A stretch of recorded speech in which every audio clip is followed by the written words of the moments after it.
O patrimônio de uma entidade. Você sabe o que é patrimônio?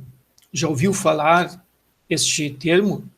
Pois bem, muitas pessoas já devem sim ter ouvido falar no termo patrimônio, pois este faz parte de nossas vidas. Não? Muitas pessoas trabalham uma vida toda para juntar um patrimônio. Todas as entidades, de alguma forma, têm o seu patrimônio. Então, o patrimônio é muito importante para a contabilidade, pois é dele, como todas as ciências sociais, que trata. Vejamos um pouco mais adiante. Bom, você sabe qual é o objeto da contabilidade? O objeto da contabilidade é o patrimônio das entidades. E o objetivo? Você sabe?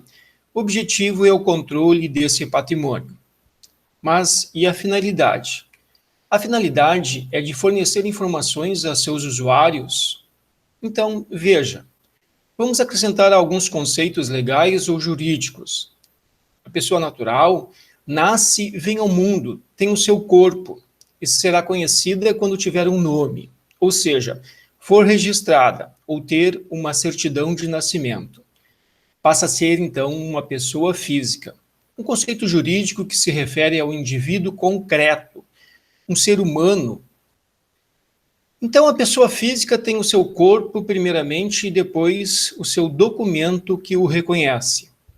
Já as entidades, primeiro têm a sua certidão, que no caso será um contrato entre as pessoas físicas que criam a pessoa jurídica. Então, a pessoa jurídica representa um sujeito abstrato, ou seja, é uma ficção jurídica. Mas, pensando esta entidade como uma sociedade empresária, uma empresa, temos que esta, primeiramente, tem um contrato e depois forma o seu corpo. E o seu corpo vai ser o seu patrimônio. Então, a pessoa jurídica tem um documento que reconhece, primeiramente, e depois o seu corpo, representado pelo seu patrimônio. E o corpo da entidade, o seu patrimônio, é representado graficamente pela contabilidade. O primeiro patrimônio da entidade é o capital investido pelos sócios dela. Adiante vamos ver mais sobre isso. E como essas entidades se organizam na sociedade? Basicamente, se consagrou o conceito de 3 setores na economia. O primeiro setor, o segundo setor e o terceiro setor. Pois é, bem simples assim. Então, temos esses conceitos aqui, conforme nos ensina o professor César Tiburcio Silva, no nosso livro-texto. Vejamos. O conceito do primeiro setor envolve o governo, seja federal, estadual ou municipal. A finalidade é obter recursos de maneira compulsória, por meio dos tributos, e aplicá-los visando a distribuição de renda, a estabilidade da economia, ou mesmo a prover algum bem ou serviço para a população.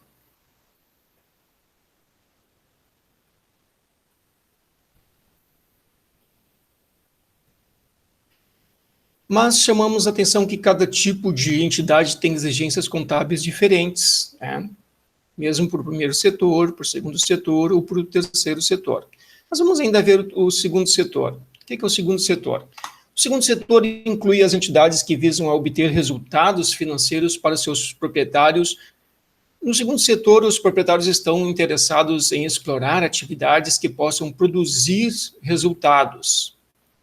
E, por fim, o terceiro setor reúne entidades não governamentais, que têm por finalidade fornecer algum bem ou serviço, geralmente para pessoas carentes. E aqui, no terceiro setor, a gente tem as associações e as fundações, né? Aquela reunião de pessoas que visam o bem comum na sociedade. Enquanto que no segundo setor a gente tem as empresas, né?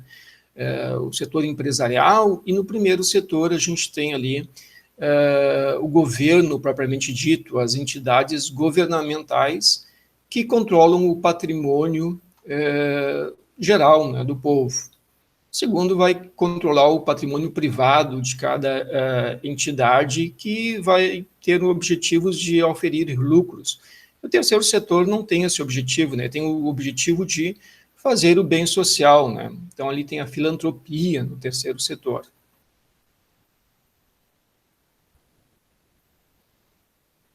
Lembrando que aqui vamos estudar somente aquelas questões no segundo setor, em especial as sociedades empresárias.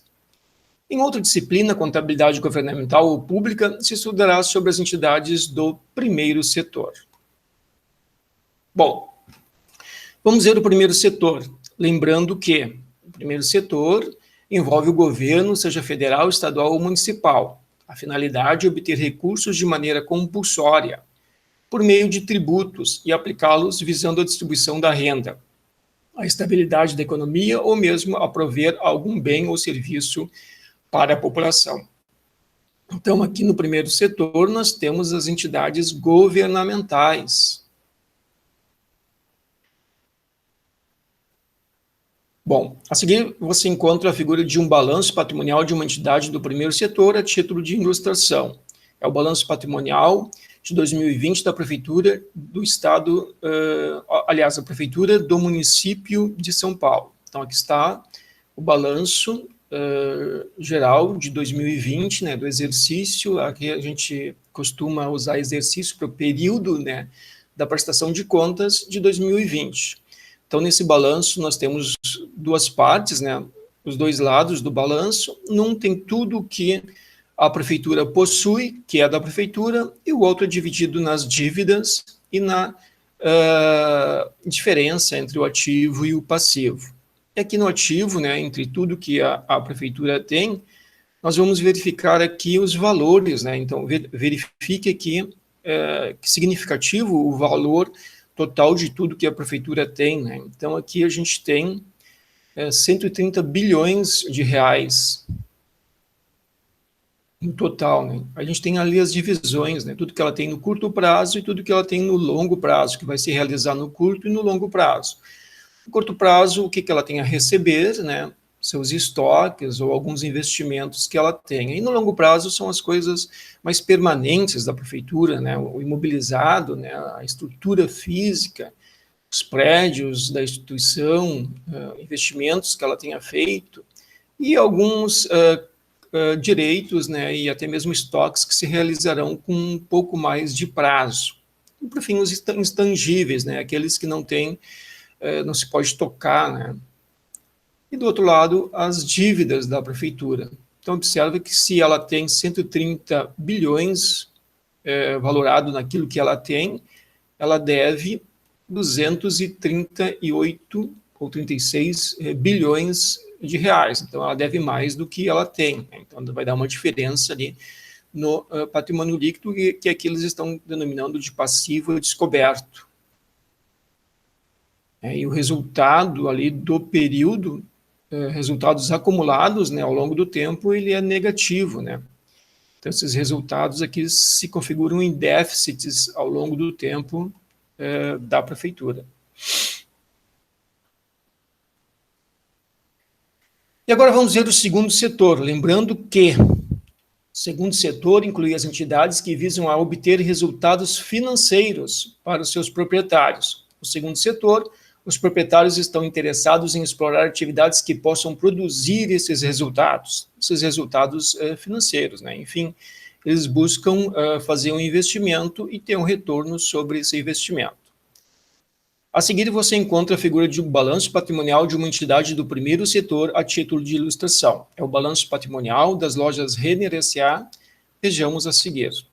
Então, aqui está o balanço patrimonial das lojas Renner, né? Então, a gente também pode ver que ela se divide em duas partes, né? O controladora e o consolidado. Aqui do exercício social de 2020 também.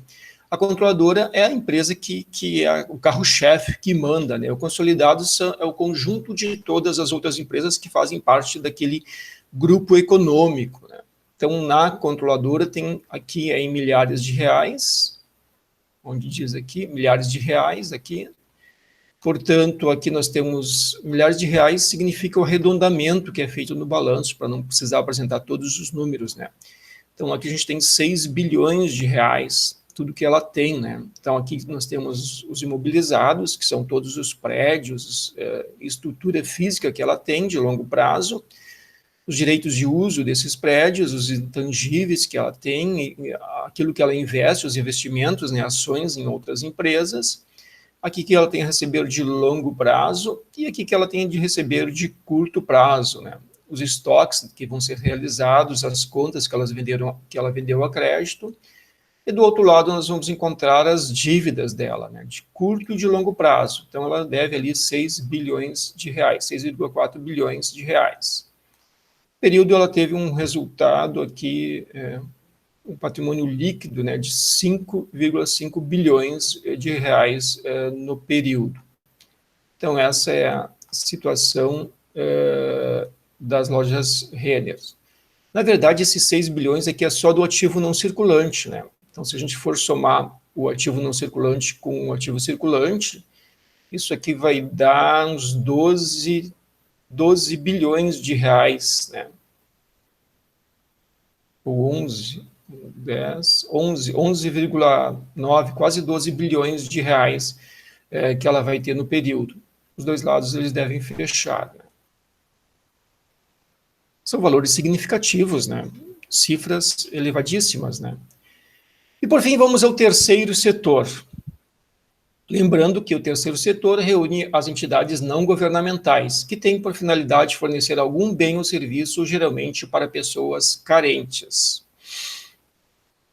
Bom, a seguir você encontra a figura do balanço patrimonial de uma entidade do primeiro setor, a título de ilustração. É o balanço patrimonial da Santa Casa de São Paulo. Vejamos a seguir. Então, aqui nós temos o balanço da Santa Casa de Misericórdia de São Paulo, do exercício social de 2020, e aqui também nós vamos ter a mesma situação, porém por um tipo de entidade diferente, né?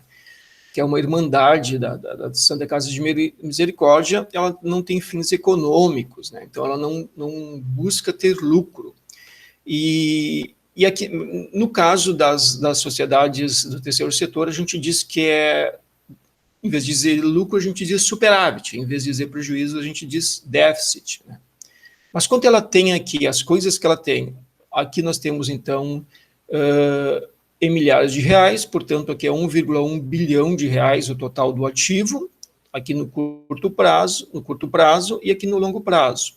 No curto prazo, tudo que ela tem a receber no próximo exercício social, né, ou se transformar, né, se realizar. No longo prazo são os imobilizados e os intangíveis, né, e os investimentos que ela tem. São valores diferentes, né, menores do que as duas anteriores, né.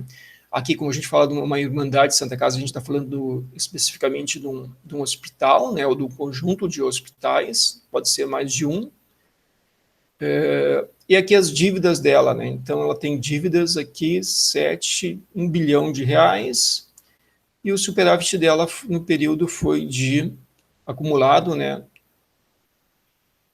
bem significativo, né, ela tem um patrimônio líquido aqui negativo, um patrimônio social negativo, porque ela deve ter tido déficits em períodos anteriores. Mas isso é para ter uma visão geral dessas entidades, logo a gente vai adentrar, vai saber como fazer a leitura dessas demonstrações contábeis, saber o que serve, quais são as partes dessas demonstrações contábeis. Bem, depois dessa aula, você agora já sabe como se forma o patrimônio das entidades. Você gostou? Foi importante? Mas agora vamos adiante, vamos seguir nossos estudos. Até mais. Fique com a bibliografia que utilizamos no nosso material de hoje e faça suas leituras e estudos. Bons estudos.